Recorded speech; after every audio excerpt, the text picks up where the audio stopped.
माहित पाहिजे बरोबर. म्हणजे केवळ सहकारी संस्था किंवा कुठल्या कंपनी आणि इतर हे जेव्हा आपण भागीदारी हा विषय जेव्हा शिकतो स्पर्धा परीक्षेच्या दृष्टिकोनातून, तेव्हा आपल्याला मुळात हे माहित पाहिजे की आपली भागीदारी वेगळी आहे. म्हणजे उदाहरणाच्या रूपानं जर पाहिली, तुमच्याकडे जे प्रश्न आहे त्या प्रश्नांचं स्वरूप हे वेगळं आहे. लक्षात घ्या. आपल्या प्रश्नामध्ये कुठलं आहे, समजा एखादं दुकान टाकायचं असेल, कापड दुकान असेल, भाजीपाल्याचं दुकान असेल, बरोबर ना, किंवा एखादा कुठलाही छोटा मोठा व्यवसाय असतील, लक्षात घ्या, बरोबर आहे, कुठलाही दुधाचा व्यवसाय असेल, कापडाचा व्यवसाय असेल, भाजीपाल्याचा व्यवसाय असेल, कुठलाही व्यवसाय असेल, समजलं ना. हे लघु उद्योग, मोठे उद्योग, मध्यम स्वरूपाचे कुठले असेल, हे सर्व इतर व्यवसायामध्ये येतात आणि त्या ठिकाणी होणारी सर्व भागीदारी, बरोबर ना. मग सर्व कंटेंट त्यामध्ये आले, लक्षात घ्या. एक तो भाग झाला. आता सहकार जे क्षेत्र आहेत, सहकार आणि भागीदारी ही थोडी विसंगतीचं एक प्रकारचे, लक्षात घ्या.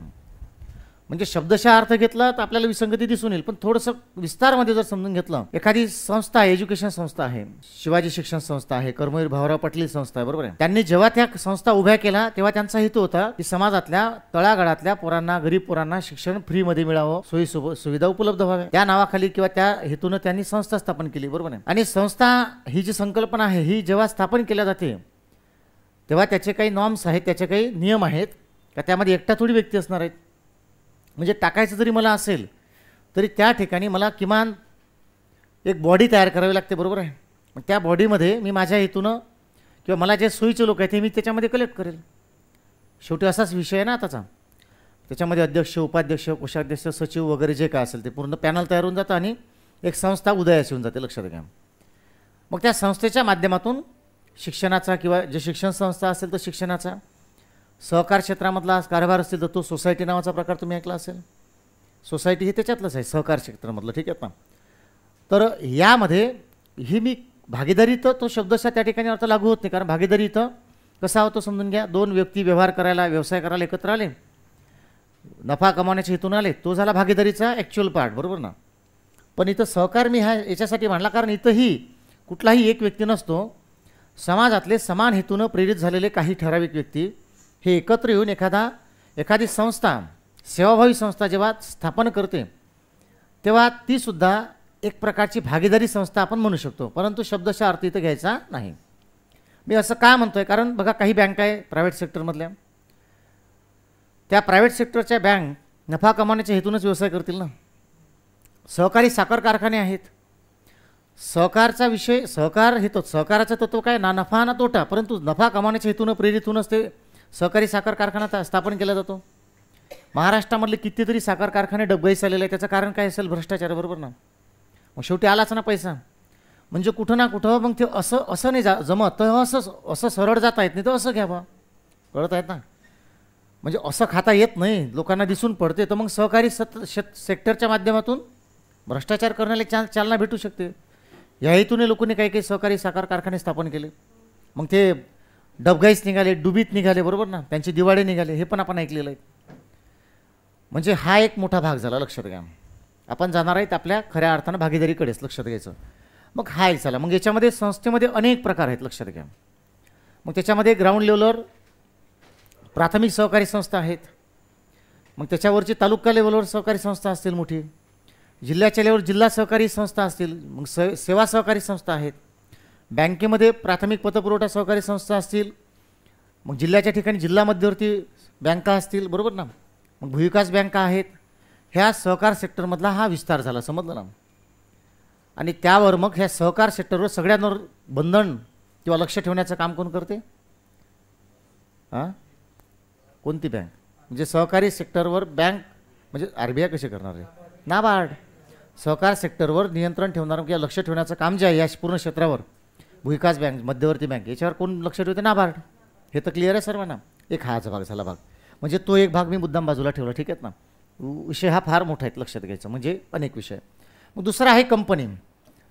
हे परवडले एकदाचे, स्पष्ट आहे, फक्त नफा कमावण्याचा आहेत, बस, नो सेवा. कुठलीही कंपनी स्थापन होत असताना त्यांचा हा हेतू आहे का, सेवाभावी नाही, काय आहे. आणि कंपनीनं प्रत्येक गोष्ट जन्माला घातली म्हणून ते आपण घेतली. हा पेन, आपल्या अंगावरचे कपडे, जगातली कुठलीही वस्तू ही आपल्याला पाहिजे ती कंपनीने तयार केली, बरोबर ना. आणि कुठलाही व्यवसाय हा नफा कमावण्याच्या हेतूने केला जातो, बरोबर ना, लक्षात ठेवायचं. कुठलाही व्यवसाय हा नफा कमावण्याच्या हेतूने केला जातो. मग ते कंपनीच नाही तर कुठलाही व्यवसाय म्हटलं मी, लक्षात घ्या. छोटे मोठे लघु उद्योग, मोठे उद्योग, कुटीर उद्योग सगळे आले. आपण भागीदारीकडे चाललो आहे थोडं, फक्त थोडासा विस्तार चेक करूया. ठीक आहे ना. कंपनीमध्ये हिरो आणि होंडा आपल्याला माहीत आहे, बरोबर ना. त्यानंतर मारुती आणि सुझुकी, बरोबर ना. मारुती सुझुकी यांचीही पार्टनरशिप आहेत, लक्षात घ्या. हिरो होंडाचे पार्टनरशिप आहेत. आता ह्या अशा चिल्लर पार्टनरशिप आहे काय? चिल्लर आहे काय? म्हणजे बोललं फक्त झालं. याचा कॉन्ट्रॅक्ट झाला असेल, याचा करार झाला असेल, बरोबर आहे. यांची नियमावली ठरलं असेल, यांचे ॲग्रीमेंट असतील, लक्षात घ्या. आणि त्या भरोश्यावर ही सगळ्या पार्टनरशिप कशा असतात? झालेल्या असतात, लक्षात घ्या. आता मुळात विषय असा आहे की या ठिकाणी लहान स्वरूपाची पार्टनरशिप आणि मोठ्या स्वरूपाची पार्टनरशिप लक्षात ठेवायचं. मग लहान स्वरूपाची पार्टनरशिप आपण येऊ, कारण आपल्या परीक्षेमध्ये येणारी उदाहरणं, नोट्समध्ये असणारी उदाहरणं ही फार लहान आहेत. एकदम म्हणजे मोठ्या विषयाला हात लावून राहिलं होतं पण, आणि एकदम खाली यायचं, पटलं ना. म्हणजे सांगायचं तात्पर्य भागीदारी कोणत्या कोणत्या क्षेत्रामध्ये विस्तारित आहे ते लक्षात घ्यायचं आहे. कंपनीमध्ये अनेक कंपन्या येऊ शकते, अनेक मोठे व्यवसाय आहेत, लक्षात घ्या. अनेक मोठे व्यवसाय आहेत ज्यामध्ये भागीदारी केली जाते, लक्षात ठेवायचं, बरोबर आहे. त्याची नियमावली असतातच, बरोबर आहे. आता इतर व्यवसाय कुठले? मग हे चिल्लर चालदार व्यवसाय जे आहे ते आले. म्हणून भागीदारीचा जो विस्तार आहे हा अनेक अशा विविध ठिकाणी झालेला आहे, बरोबर आहे. विविध ठिकाणी झालेला आहे. मग आता मुळात भागीदारी म्हणजे काय? आपण येऊ इकडे आता, लक्षात घ्या, आपल्या थेरॉटिकल पार्टकडे. परंतु हे अवांतर जे आपण या ठिकाणी चेक केलं ते हे आपल्याला माहीत पाहिजे. जर समजलं ना, मुळात भागीदारी ही केली कशासाठी जाते हे लक्षात घेतलं पाहिजे. व्हाय, काय कारण असेल की भागीदारी केलं जातं? बघा, भागीदारीचं एकदम साधं आणि सोपं उदाहरण समजून सांगायचं झालं तर कुठलं आहे? समजून घ्या. आपल्याला माझ्याकडे 2000 रुपये, याच्याकडे 2000 रुपये, बरोबर ना. गजाननकडे 2000 आहे, माझ्याकडे 2000 आहे, आणि आम्ही खूप जिगरी आहेत. सकाळी मार्केटमध्ये गेलो, सब्जी मंडीमध्ये होलसेलमध्ये टमाटर आलू बिलू घेऊन टाकले 4,000 रुपयाचे. भाड्याची गाडी घेतली 100 रुपयाची लोड गाडी, समजलं ना. दिवसभर दोघंही लोटत बसलो आणि दोघांनी दिवसभर गाडी नाही सोडली. बरं, पार्टनरशिप कशी घरी आहे पा, गाडी नाही सोडली. पाणी प्यायलाही गेला तो नाही, गाडी घेऊन सोबत, कारण पार्टनरशिप आहे. एखादा किलो विकला त्यानं चालू. पाहिले का तुम्ही असे प्रकार? एक तुम्हाला भाजीपाल्याच्या लोड गाड्या ते एखाद्या गाडी मागं कधी कधी तुम्हाला 2-2 माणसं पाहिले असतील तुम्ही. ते पार्टनरशिप असते त्यांची त्या दिवसाची तो माल खपेपर्यंत. एखादं जुगाड लागलं नाही पैशानं, चल मग तुझ्याकडे आहे तेवढेच आपण माल घेऊन टाकू, आणि तो दोघंही फिरते, दोघंही विकते. पहा तुम्ही, हाही सोडत नाही गाडी आणि तोही सोडत नाही गाडी, ठीक आहेत ना. आणि तो माल विकला, समजून घ्या मी 6000ला माल विकला. आता 6000ला माल विकला तर 2000 रुपये प्रॉफिट झालं. 1000 त्याचे, 1000 माझे, संपला. दिवसभराची पार्टनरशिप खतम. अशी पार्टनरशिप होऊ शकते, समजलं ना. काही पार्टनरशिप ह्या अशा स्वरूपाच्या आहेत ज्याला काही ॲग्रीमेंट करायची गरज आहे का? नाही. पण काही पार्टनरशिप अशा आहे ज्याला ॲग्रीमेंट, त्याचे नॉर्म्स, त्याची नियमावली ठरविण्याची गरज आहेत, लक्षात घ्या. त्या गोष्टी फार महत्त्वाच्या आहे. म्हणून भागीदारीची काही तत्त्व जे आहेत हे तत्त्व आपल्याला या ठिकाणी चेक करायचे, लक्षात घ्या. जर या प्रकरणाची थेरी समजली, जर या प्रकरणाचा तात्विक भाग समजला तर हे प्रकरण खऱ्या अर्थानं तुम्हाला चांगल्या प्रकारे समजेल, लक्षात घ्या. प्रत्येक प्रकरणामधलं उदाहरण सोडत असताना त्या प्रकरणाची पहिल्यांदा सिस्टम समजून घेतली पाहिजे, त्या प्रकरणाचा गाभा समजून घेतला पाहिजे. आणि या सर्व प्रकरण एकूणच भागीदारी या प्रकरणाचा गाभा ह्या 3 मुद्द्यांवर चालतो, लक्षात घ्या. ते पाहायचं आहेत आपल्याला, ठीक आहे ना. आता एक एक गोष्ट या ठिकाणी क्लिअर करून सांगतोय, व्याख्या सांगतोय. पहिली भागीदारीची. आता कुठलाही व्यवसाय करत असता पहिले भागीदारी का केली जाते हा विषय सुरू होता आपला. भागीदारी ही तेव्हाच केली जाते जेव्हा भांडवलाची कमतरता पडते, किंवा एखादा मोठा उद्योग करायचा आहे, एखादा मोठा व्यवसाय करायचा आहे. अशा वेळेला एकटा दुकटा व्यक्ती हा मोठ्या प्रमाणात भांडवल लावू शकत नाही. आता भांडवल कोणत्या कोणत्या मार्गातून त्याला तयार करता येतं? त्याच्याकडे जंगम स्थावर जी काही मालमत्ता असेल त्या माध्यमातून तो सोनं असेल, काही कॅश असतील, काही अजून विकून आलेली पैसे असतील, या माध्यमातून तो भांडवल गोळा करू शकतो. काही प्रतिभूती असतील, लक्षात घ्या, त्याला सिक्युरिटीज असं म्हणतात. कर्जरोखे असतील, बॉन्ड्स असतील, सर्टिफिकेट्स ऑफ डिपॉझिट असतील, पटलं ना.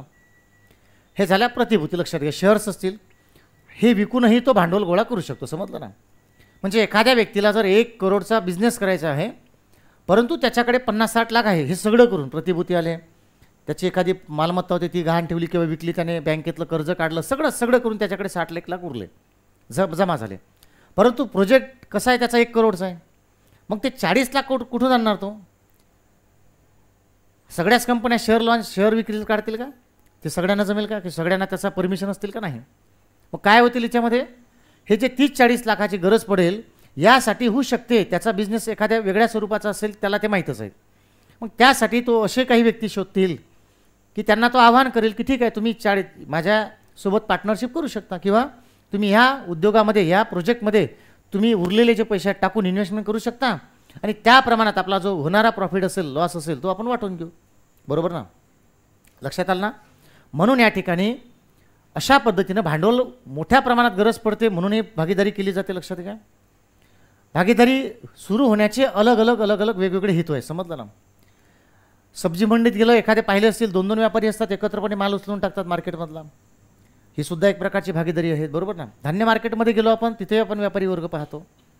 आपल्या संत्रा बगीचा घेणारे व्यापारी 1-2 असतात, कधी कधी ते मोठा समजून घ्या 20-50 लाखाचा माल आहे संत्रा. आता 50 लाखाचा बगीचा घ्यायचा, एखाद्या व्यापाऱ्याला नाही झेपत तो, मग तो काय करते, दोन व्यापारी शोधते त्याच्या तोडीचे. 2 जण झाले किंवा 3 जण झाले, ठीक आहे 50 लाखापर्यंत तो बगीचा घेऊन टाकते. मग होणारा खर्च सुरुवातीपासूनचा अगदी मार्केटमध्ये माल विकेपर्यंत तो काय करेल, प्रत्येक क्षेत्रामध्ये त्यांचा सर्व खर्च त्यांच्या भागीदारीच्या नियमानुसार चालेल. तो लिखित स्वरूपाचा असेल आणि अंतिम जो व्यवहार होईल किंवा जो व्यवसाय होईल, त्यांचा जो प्रॉफिट होईल हे काय करेल, ते डिवाईड करेल. बरोबर ना. ही एक प्रकारची भागीदारी झाली. लक्षात घ्या. म्हणजे भागीदारी का होते त्याचं कारण तेच आहे, एक तर भांडवलाची कमतरता, पैशाची कमतरता, किंवा एखाद्या वेळेस एखाद्या व्यवसायाचा विस्तार करायचा असतो, त्यासाठी हे माध्यम निवडलं जातं. लक्षात आलं ना. एक हा भाग झाला. लक्षात घ्या. आता दुसरा भाग आहे. आता एवढी मोठी चर्चा झाली तरी आपण अंबानी वगैरे इकडे गेलोच नाही. ठीक आहेत ना, कारण गरज नाही वाटली. आता तर काय होतं, शेवटी अंबानी, टाटा, अदानी हे सगळे मोठे मोठे उद्योग समूह याची उदाहरणं पाहिजे, आणि शेवटी आपल्या भाजीपाल्याच्या दुकानावर येणार आपल्याला इकडे. आपल्या उदाहरणं कुठले आहेत पेपरमध्ये येणारे, आणि बन एक भाजीपाल्याचे दुकान टाकले वर्षभरामध्ये त्यांना 5,000 रुपये नफा झाला. शेवटी काय आहे, आपल्या लेवलाचे नाही ना आपल्याला नाही का. मग आतापासून त्याच लेवलला चर्चा केलेली बरी नाही का रे अजून शेअर्स नावाचं जेव्हा प्रकरण शिकू ना, तेव्हा मी चांगलं डिटेलमध्ये सांगेल तुम्हाला. हे शेवटला जे प्रकरण आहे आपलं शेअर्स, तेव्हा खऱ्या अर्थानं शेअरच्या माध्यमातून होणारी इन्व्हेस्टमेंट आणि त्या ठिकाणचा होणारा कार्यक्रम हा वेगळा आहे. आपण सध्या जे पाहतोय ते भागीदारी आहे त्याच्यामुळे याची आपल्याला फार गरज पडत नाही. मुद्दा असा की भागीदारीचा जो विस्तार आहे हा अनेक सेक्टरमध्ये आहे, हे आपल्याला पाहायचं होतं. आता खऱ्या अर्थानं येऊयात आपण एकेका पॉईंटवर. पहिला आहे संकल्पना, म्हणजे व्याख्या. भागीदारीची व्याख्या काय. जेव्हा 2 किंवा त्यापेक्षा जास्त व्यक्ती जेव्हा एकत्र येऊन एखादा व्यवसाय उभा करतात, तेव्हा त्याला भागीदारी व्यवसाय असं म्हणतात. समजलं का. भागीदारी व्यवसाय म्हणजे काय, 2 किंवा त्यापेक्षा जास्त व्यक्ती जेव्हा एकत्र येऊन एखादा व्यवसाय करतात तेव्हा त्याला भागीदारी व्यवसाय असं म्हणतात. समजलं ना. मिनिमम 2 ना, जास्तीत जास्त किती, हा झाला पहिला. आता साधी भागीदारी म्हणजे काय, ज्या भागीदारीमध्ये मुदत समान असते त्याला साधी भागीदारी असं म्हणतात. साधी भागीदारी म्हणजे काय, ज्यामध्ये मुदत समान असते त्याला साधी भागीदारी असं म्हणतात. आणि मिश्र भागीदारी म्हणजे काय, तर ज्यामध्ये मुदत समान नसते त्याला मिश्र भागीदारी असे म्हणतात. समजलं हा विषय सर्वांना.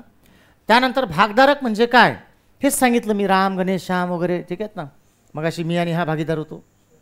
तर त्या व्यवसायामध्ये असणारी व्यक्ती, बरोबर आहे, जे पार्टनर आहेत. पार्टनरशिप तर लय खतरनाक आहे. ठीक आहे ना. कायच्यात पार्टनरशिप नहीं होत. चलो आज रात को जाएंगे, 12 बजे घर फोड़ेंगे, जितना माल मिलेगा आधा तू आधा मैं. ती पार्टनरशिपच एक प्रकारची. ठीक आहेत ना. नाही लक्षात आहे. चोरांमध्ये पार्टनरशिप आहेत नाही काय, चोरीमध्ये पार्टनरशिप आहेत. लक्षात घ्या. मुद्देमाल जो जमा होईल आपल्याकडे त्याच्यातला हिस्सा वाटून घ्यायचा. बरोबर आहेत ना. त्याच्यात हे पार्टनरशिप आहेत. लक्षात घ्या. काही जण 2 व्हीलरनं क्लासला येत असं त्याच्यात हे पार्टनरशिप आहे. 20चं तू टाक, 20चं मी टाकतो, असं आहेच ना, असतेच ना तसं. मग काय तो हां आता आहे ते. आता काय झालं का, जे लोक बाहेर गावून येत असतील, तुम्ही जर जोड लावला तुमचा गाडी नेण्याचा, तर पार्टनरशिपच आहे तुमची. ती पार्टनरशिप त्याची लिखित आहे काय, इतकं किलोमीटर गेलं तर एवढं टाकेल बा मी, असं काय. ते एक मूळबोली पार्टनरशिप आहे. ठीक आहेत ना. व्यवसाय कुठलाही असो, छोटा लहान मोठा, लक्षात घ्यायचं. जेव्हा त्या ठिकाणी 2 किंवा त्यापेक्षा जास्त व्यक्ती तो मिळून जर व्यवसाय करत असेल तर तिथं भागीदारी जन्माला आली. समजलं ना. हे लक्षात आलं सर्वांना. भागीदारीची ही संकल्पना साधी आणि सोपी, लक्षात घ्यायचं. मिनिमम 2, त्यापेक्षा जास्त. समजलं ना. एक हा झाला, लक्षात घ्यायचं. त्यानंतर भागधारक म्हणजे काय, हेच जे व्यक्ती आहे, जे भागीदारीचे घटक आहे, खऱ्या अर्थानं आधारस्तंभ आहे, ज्यांच्यामुळे भागीदारी जन्माला आली ते व्यक्ती म्हणजे भागधारक. त्याच्यातले भागधारकांचं भांडवल पैशाच्या रूपाने जी गुंतवणूक त्या ठिकाणी केली जाते त्याला भागीदारीमधलं भांडवल असं म्हणतात. समजलं ना. गुंतवणूक असं म्हणतात, इन्व्हेस्टमेंट. लक्षात घ्या. भागीदारीची मुदत ही मुदत महिन्यामध्ये असू शकते, वर्षामध्ये असू शकते, दिवसामध्ये असू शकते. समजलं ना. भागीदारी व्यवसाय हा जेवढ्या कालावधीसाठी केला जातो किंवा ठरलेला आहे तो कालावधी म्हणजे त्या भागीदारीची काय झाली, मुदत झाली. समजलं हे. आता हिरो आणि होंडाची पार्टनरशिप, जुन्या जर स्प्लेंडर पाहिलं तुम्ही 15 वर्षाच्या आधीच्या, 10-15 वर्षाच्या आधीच्या जुन्या, हिरो होंडा प्लस आहे ना, हिरो होंडा आहे. ठीक आहे ना. आता होंडा आणि हिरो वेगळे आहे स्प्लेंडर, बरोबर ना. हे तर माहिती आहे तुम्हाला, कारण त्यांचा कॉन्ट्रॅक्ट संपला त्या ठिकाणी. लक्षात घ्यायचं. मारुती सुझुकी वाचतो ना आपण, नाही लक्षात आलं का. हे दोन नावं जेव्हा एकत्र आपल्याला दिसतात तेव्हा याचा अर्थ काय, यांची पार्टनरशिप आहे. आणि तुम्हाला वाटतं का एवढ्या मोठ्या लेवलवर पार्टनरशिप होत असताना सगळी तोंडोतोंडी झाली असतील, त्याचे ॲग्रीमेंट्स असतील काही, लक्षात आलं ना, त्यांचे काही नियम ठरलेले असतील. लक्षात घ्या. तर भागीदारी हा विषय आपल्या स्पर्धा परीक्षेच्या दृष्टिकोनातून जेव्हा आपण पाहत असू तेव्हा त्याला केवळ तेवढंच टार्गेट ठेवू नका, त्याचा विस्तार लक्षात घ्या, त्याची व्याप्ती लक्षात घ्या. समजलं ना. ते हा झाला मुदत त्याची या प्रकारे असते. लक्षात घ्या. आता सर्व विषय येतो महत्त्वाचा म्हणजे इथं, नाही काय, नाही लक्षात आलं का. आता सगळ्यात महत्त्वाचं आहे बस सगळ्या हा जे काय असेल ते सगळा विषय येतो इथं शेवटी पैशाचा. दोस्ताना किती गैरा असो बाबू, पैशाची मजाक नाही. पैशासोबत मजाक नाही जमत. समजलं ना. जमते काय, तू जेवण करायला घरी ये लागन तर 2 दिवस, पण पैशाची मजाक नको. शेजारी असो, भिंतीला भिंत लागू द्या, लंगोटियावर असू द्या, पैशाची मजाक नाहीत. 2 दिवस 4 दिवस ठीक आहे, म्हटलं ना. आणि जगातले मॅक्सिमम व्यवहार बिघडले असेल तर ते पैशामुळे. ठीक आहेत ना. एक तर विश्वासानं देतो आपण कोणाला, ते विश्वासानं परत येत नाही म्हणून व्यवहार खराब होतात. कधी कधी दिलेच नाही म्हणून व्यवहार खराब होते. नाही लक्षात आलं का. दिलेच नाही म्हणून व्यवहार खराब होते. लक्षात घ्या बरं. व्यवहार पैसा आला की व्यवहार बिघडला आणि रिलेशन खराब झाले, याचा फारच जवळचा संबंध आहे, बरोबर ना. मग भागीदारी ह्या एवढा मोठा विषय आहे, हा असा तोंडोतोंडी थोडी करता येईल. लक्षात घ्या. कारण शेवटी व्यवहार आला आणि त्या ठिकाणी नफा तोटा आला ना.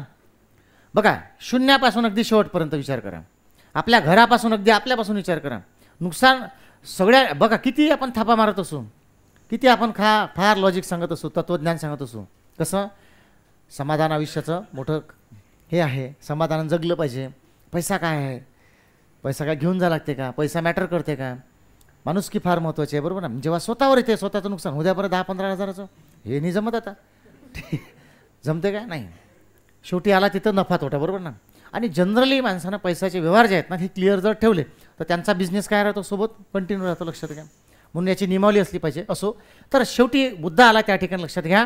कुठलाही भागीदारी व्यवसाय हा केवळ आणि केवळ कसा असतो तर नफा कमावण्याच्या हेतूने, नफा कमाविण्याच्या, नफा हा फार महत्त्वाचा आहे. मग नफाच होईल का व्यवहारामध्ये नेहमी, कधी तोटासुद्धा होईल. लक्षात घ्या. म्हणजे व्यवहार हा असा आहे किंवा हे अशी बिमारी आहे व्यवसाय, त्यामध्ये तुम्हाला वर्षाचे 365 दिवस 66 दिवस नफाच होईल असं नाही. कधी तुम्हाला लॉससुद्धा होईल, अप अँड डाऊनसुद्धा येईल, बरोबर ना. मग भागीदारी सेक्टरमध्ये हा प्रॉफिट अँड लॉस सहन करण्यासाठी जसं बघा, भागधारक 2 प्रकारचे असतात. लक्ष द्यायचं. शेअर्स जेव्हा आपण शिकू तेव्हा ह्या गोष्टी येतीलच. आपण भागीदारीचे प्रकार पाहिले, साधी आणि मिश्र. भागधारकांचे प्रकार असतात, पण तू इथं का नाही घेतला, कारण जेव्हा शेअर्स खरेदी करणारे जे भागधारक असतात त्याच्याशी संबंधित तो भाग आहे. लक्षात घ्या. अग्रहक्काचे भागधारक आणि नियमित भागधारक. समजलं ना. आता अग्रहक्काचे भागधारक कसे असतात, कंपनीला नफा हो किंवा तोटा हो यांना त्यांचा नफा मिळण्याचा अधिकार पहिले असतो. समजलं ना. म्हणून त्यांना अग्रहक्काचे भागधारक असं म्हटलं जातं. लक्षात ठेवायचं. परंतु नियमित जे सभासद असतात किंवा सहकारी सेक्टरमधले नियमित सभासद म्हणा किंवा नियमित भागधारक म्हणा त्याला साधारण, यांना कंपनीचा नफा वाटल्यानंतर अग्रहक्कवाल्यांना जर नफा उरला तर यांना नफा भेटतो. म्हणजे इथं भागधारकांचे प्रकार पडतात, बरं लक्षात घ्या. पण ते 2 प्रकार इथं का नाही आणले, कारण तो मुद्दा वेगळा आहे. समजलं ना. सध्या आपण काय शिकतो आहे, आपण भागीदारीमध्ये भागधारकाचे प्रकार लक्षात देण्याची काही गरज नाही, कारण हे उदाहरणाचं स्वरूप वेगळं आहे या ठिकाणचं. समजलं ना. तर म्हणून इथं भागीदारीचे फक्त प्रकार आपण लक्षात घ्यायचं. समजून आलं का सर्वांना. तो शेअर्स जेव्हा आपण खरेदी करतो किंवा इन्व्हेस्टमेंट करतो तेव्हा त्या ठिकाणी अग्रहक्काचे भागधारक आणि नियमित भागधारक असे 2 प्रकार पडतात. लक्षात घ्या. इथं तसं काही घेणं देणं नाही त्याचं. म्हणून परंतु मुद्दा काय बघा, नफा कमावण्याच्या हेतून एखादा जेव्हा व्यवसाय करतो तेव्हा व्यवहारामध्ये बहुतांश तोटा सुद्धा होतो, बरोबर ना.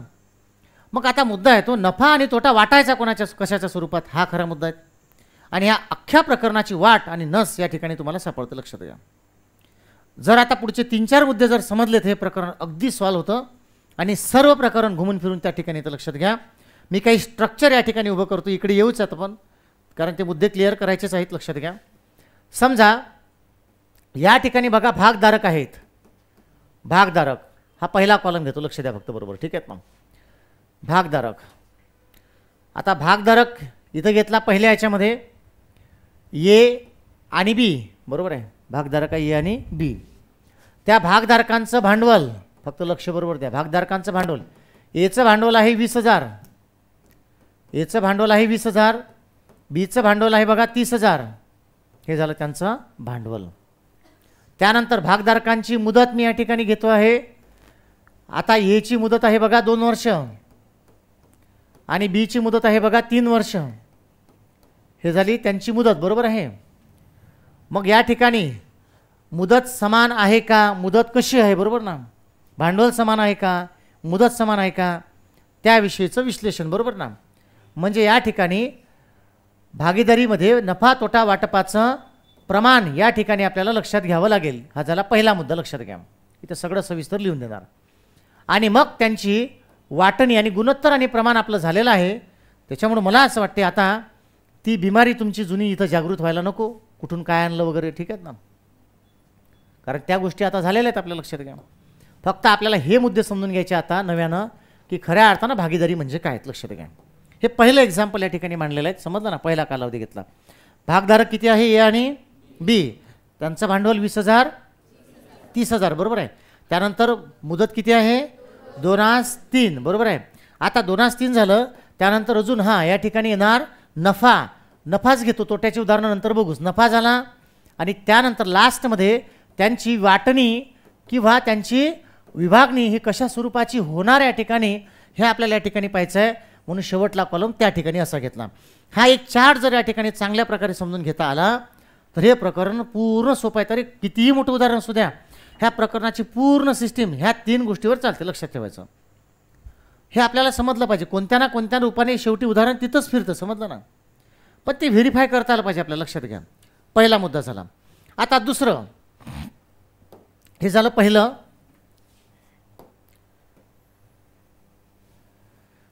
दुसरं एक्झाम्पल मांडतो या ठिकाणी बघा. भागधारक आहे ए आणि बी. आता या ठिकाणी एचं भांडवल आहे बघा, एक सेकंड का इथं पुसून टाकतो, वर्ष मला सारखे घ्यायचे होते पहिल्या ह्याच्यामध्ये, लक्षात घ्या. म्हणून इथं घेतो मी 2 वर्ष, इथे 2 वर्ष घेतले, समजलं ना. आता एचं भांडवल आहे या ठिकाणी 20,000, बीचं भांडवल आहे या ठिकाणी 20,000, एची मुदत आहे बघा 3 वर्ष आणि बीची मुदत आहे बघा 2 वर्ष, समजलं. आता तिसरी पोझिशन चेक करतो आहे. भागधारक आहे ए आणि बी. एचं भांडवल आहे बघा 20,000, बीचं भांडवल आहे बघा 30,000 आणि एची मुदत आहे बघा 3 वर्ष आणि बीची मुदत जी आहे ती आहे बघा 2 वर्ष. आता सगळ्यांना या ठिकाणी प्रमाण या ठिकाणी मांडलेलं आहे. नफा प्रत्येक सेक्टरमध्ये, इथे नफा झाला होता त्यांना 10,000 रुपये, इथे जो नफा आहे इथे नफा झाला होता त्यांना 10,000 रुपये आणि इथे जो नफा आहे समजून घ्या 12,000 रुपये नफा झालेला आहे, बरोबर ना. लक्ष द्या चांगलं व्यवस्थित. उदाहरणाचा ढाचा मी तुमच्यासमोर तयार केला 3. सर्वच्या सर्व पूर्ण प्रकरण आपलं पूर्ण भागीदारीचं प्रकरण जेवढी काही उदाहरणं आहेत ती, हे सगळी उदाहरणं ह्या एका पूर्ण सिस्टमवर चालते, हे आपल्याला समजले पाहिजे, ठीक आहेत ना. हे पहिले समजून घेऊ आणि याच्यासोबत त्याचे अर्थ लावू, लक्षात घ्या. पहिला मुद्दा, व्हेरीफाय काय करायचं आहे. भागधारक आहे आणि हे उदाहरणं वाक्याच्या रूपाने नाही मांडले मी, समजलं ना. ए आणि बी ही एका व्यवसायामधले भागधारक आहे. एनं 20,000 रुपये भांडवल आणि बीनं 30,000 रुपये भांडवल गुंतवलेलं आहे. याने 2 वर्षापर्यंत व्यवसायामध्ये मदत केली किंवा इन्व्हॉल्व होता. हा बी 2 वर्षापर्यंत होता, म्हणजे दोघंही सोबतच होते 2 वर्षापर्यंत. त्यांचं भांडवल हे फक्त थोडंसं कमी जास्त होतं, लक्षात आलं ना. गुणोत्तर आणि प्रमाण आपलं झालेलं आहे, लक्षात ठेवायचं. ह्या व्यवसायामध्ये जो नफा झाला तो आहे शेवटी 10,000 अंतिम, समजलं ना. मग स्वाभाविकच आहे होणारा जो नफा आहे हा याला जाणार 5,000 आणि बी याला जाणार 5,000, बरोबर आहे. ओला नफा 5,000, बीला नफा 5,000, बरोबर आहे का? यस. आता होईल का हे? मी मग कशी म्हटलं पैशासोबत मजाक नाही. समजलं ना, भागीदारी काही असतो आपली. असं घराले घर लागलं, पहिल्या वर्गापासून सोबत आहे ते तेव्हा होतं, आता थोडी जमते ते नाही जमत, इथं नाही मजाक जमत. मग आता पहिला मुद्दा काय सापडला? यांची विभागणी अशी होणार नाही. मुद्दा लक्षात घ्यायचा, एक एक पॉईंट लक्षात घ्यायचा. मी मगाशीच म्हटलं 3 मुद्दे हेरायचे तुम्हाला, 3 मुद्दे. पहिलं, भागधारक किती आहे, त्यांचं भांडवल किती आहे. दुसरा मुद्दा, मुदत किती आहे. पहिल्यांदा 3 मुद्दे चांगले पाठ करून घेऊ आणि नंतर हे उदाहरण सोडू. लक्षात घ्या. पहिला मुद्दा, जर भागधारकांचं भांडवल समान असेल, जर भागधारकांचं भांडवल समान असेल तर होणारा नफा किंवा तोटा हा त्यांच्या मुदतीच्या प्रमाणात विभागला जातो. आता प्रमाण कसं काढायचं शिकलोय, समजलं ना, कळत आहे का?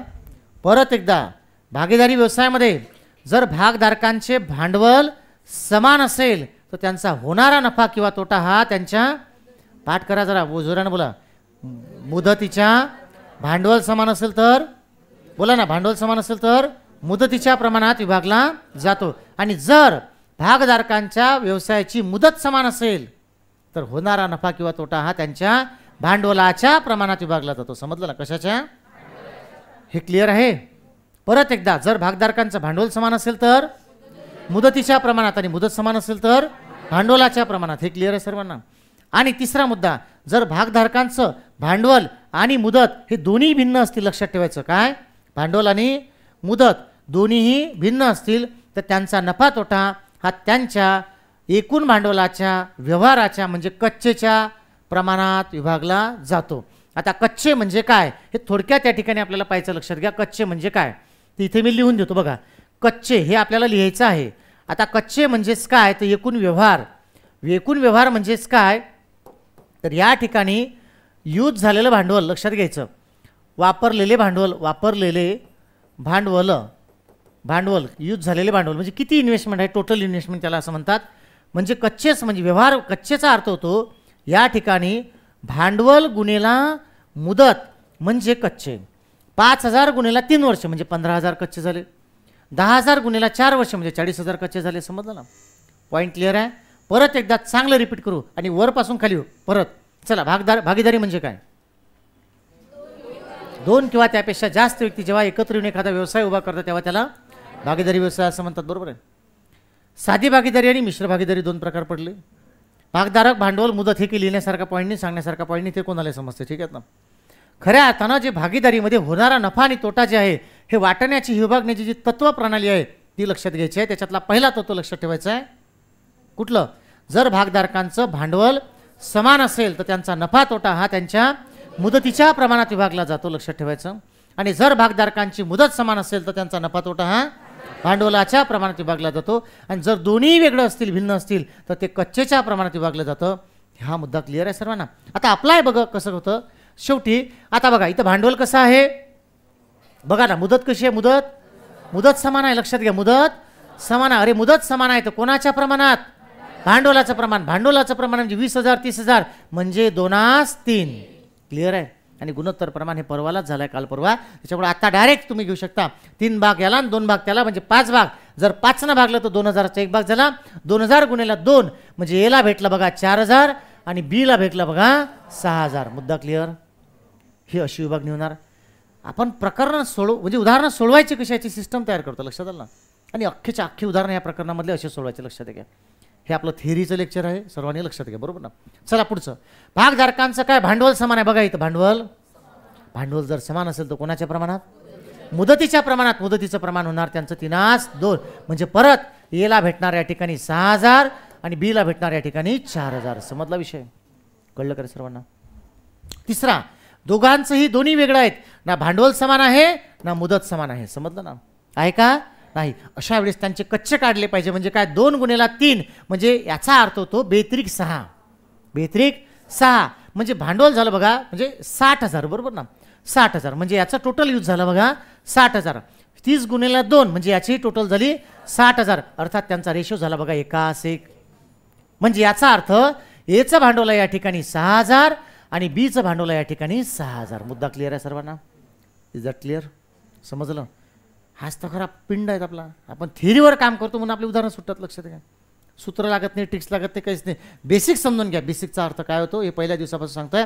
गणितामधलं बेसिकचा अर्थ होतो त्या त्या प्रकरणाचा तात्विक भाग लक्षात घेणे, ते प्रकरण काम कसं करतं, त्याच्यातली तत्वप्रणाली काय हे समजून घेणे, म्हणजे त्या गणितामधलं त्या प्रकरणामधलं बेसिक समजून घेणे होते. तर या प्रकारे भागीदारी या प्रकरणामधली उदाहरणं आपल्याला सोडवायची असं. सर्वांना समजलं आहे? इथपर्यंत क्लिअर आहे? चालेल, तर आपण पुढच्या सेशनला सुरुवात करू आता. ठीक आहे, थिअरीला टाका ॲडिंग. थांबा वेळ आहे अजून.